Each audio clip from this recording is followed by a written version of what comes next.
इस देश में किया गया क्योंकि किसी को एक खास किस्म का आतंकवाद को कमजोर आंकना था, तो उन्होंने एक भगवा रंग की औरत को पकड़ लिया और उसकी पूरी रीढ़ की हड्डी बर्बाद कर दी। 10 साल तक आपने जेल में रखा, लेकिन हिंदुस्तान में आज तक उसके ऊपर चार्जशीट नहीं हुई। और इसके ऊपर मौन रहना सेकुलरिज्म नहीं है, और इसके ऊपर बोलना कम्युनलिज्म नहीं है। इसलिए आज पूरे देश में जो स्थिति बनी हुई है वो कोई बहुत बेहतर स्थिति नहीं है। कश्मीर की समस्या भले ही आपने सॉल्व कर ली हो, लेकिन इस देश में 500 से ज्यादा कश्मीर बन चुके हैं।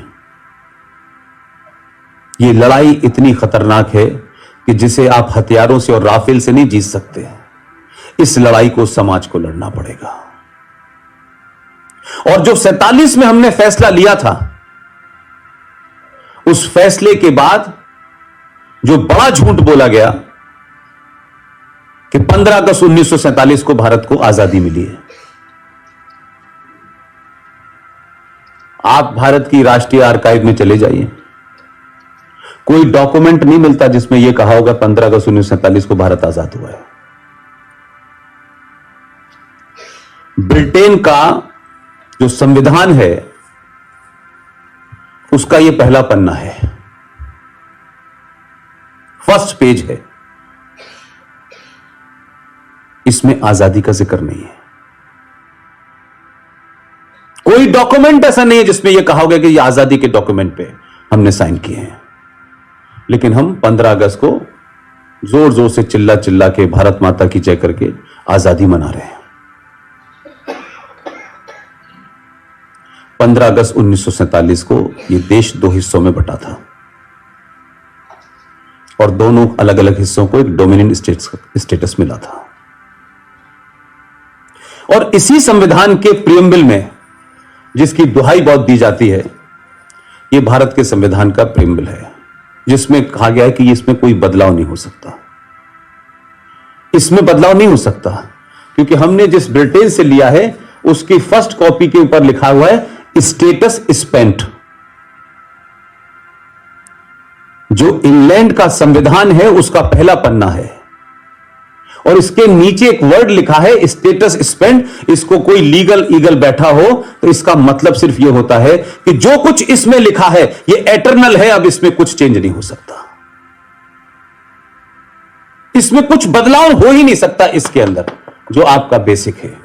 लेकिन हम इतने महान लोग हैं, अपनी राजनीति के चलते हमने सब कुछ वहीं से लिया है, ज्यादातर कॉपी उसी को किया है। और भारत का संविधान जो है गवर्नमेंट ऑफ इंडिया एक्ट 1935 की फोटो कॉपी है 80%।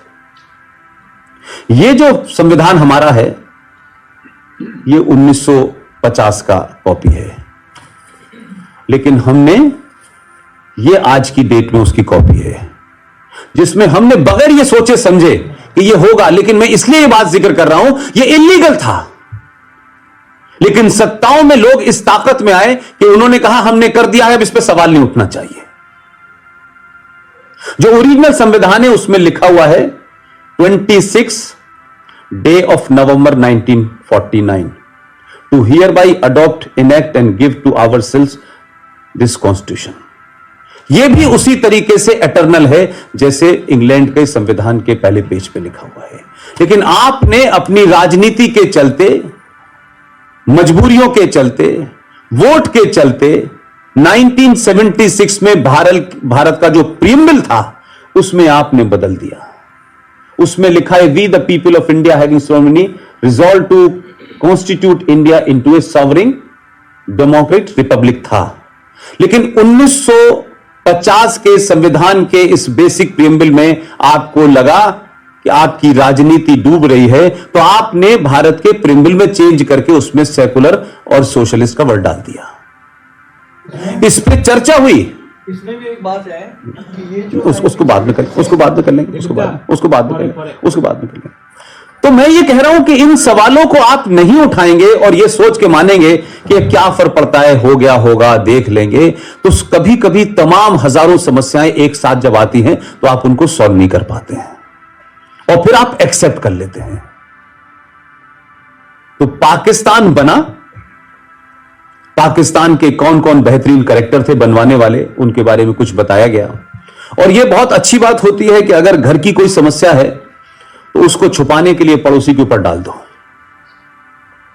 ताकि आपको असली आदमी पता ना चले। इसी तरीके से पिछले 70 साल से हमारे यहां आतंकवाद पे भी झगड़ा हुआ, और आतंकवाद का भी हमने रंग भी ढूंढ लिया, जाति भी ढूंढ ली, सब कुछ ढूंढ लिया। लेकिन आतंकवाद के लिए कौन जिम्मेदार है, उस कल्प्रिट तक ना हमारे हाथ पहुंचे तो कब पाकिस्तान भेज रहा है। पाकिस्तान आतंकवाद फैला रहा है। एक कसाब के अलावा इस हिंदुस्तान में कोई दूसरा पाकिस्तानी पकड़ा नहीं गया आतंकवाद की हरकतों में। और ये जो झूठी झूठी बातें हमने की ताकि सबको अच्छा अच्छा लगे, बस अच्छा अच्छा दिखना चाहिए, हो अच्छा ये नहीं है।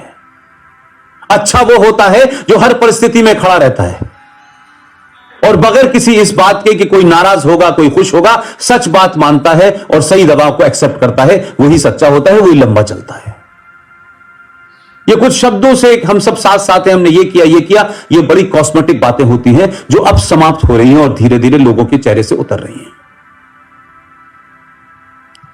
आपने जिस पाकिस्तान को बनाया, वो पाकिस्तान के बारे में भी हमारे देश में बड़ा कंफ्यूजन है।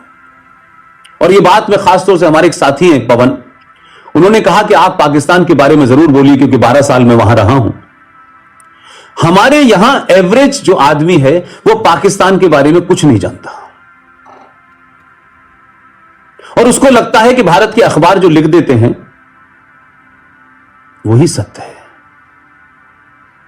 उसका पूरा कॉन्स्टिट्यूशन क्या है, उनका पूरा फ्रेमवर्क क्या है, वहां कल्चर क्या है, वहां कंट्राडिक्शंस क्या हैं, भारत से उनका क्या मामला है, ये हम इसलिए लिखना नहीं चाहते कि हमारे यहां एक बड़ा वर्ग जो मैंने पिछले 12 साल के जीवन में देखा, वो यहां से जाता है, लाहौर की फूड स्ट्रीट पे अच्छा सा खाना खाता है, लौट के आके बताता है पाकिस्तानी बड़े अच्छे होते हैं यार, क्या बढ़िया कबाब बनाते हैं।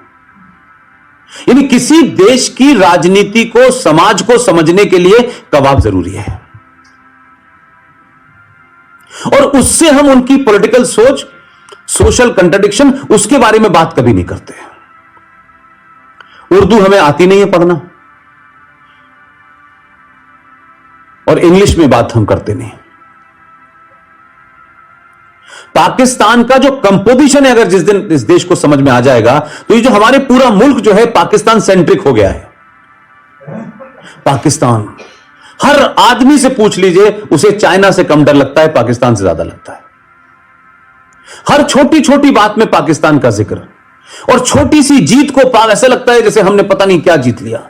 कभी कभी मुझ जैसे आदमी को ऐसा लगता है कि हम इतने बौने हो चुके हैं, हम अपने सोच में भी इतने छोटे हो गए हैं कि हम किससे अपने तुलना कर रहे हैं।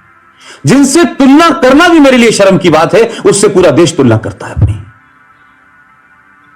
हर मामले में, क्योंकि हमें अपने स्तर से आकर के किसी ने अपने स्तर पर लाके खड़ा कर दिया है और हम उससे बराबरी की बात करके लड़ रहे हैं।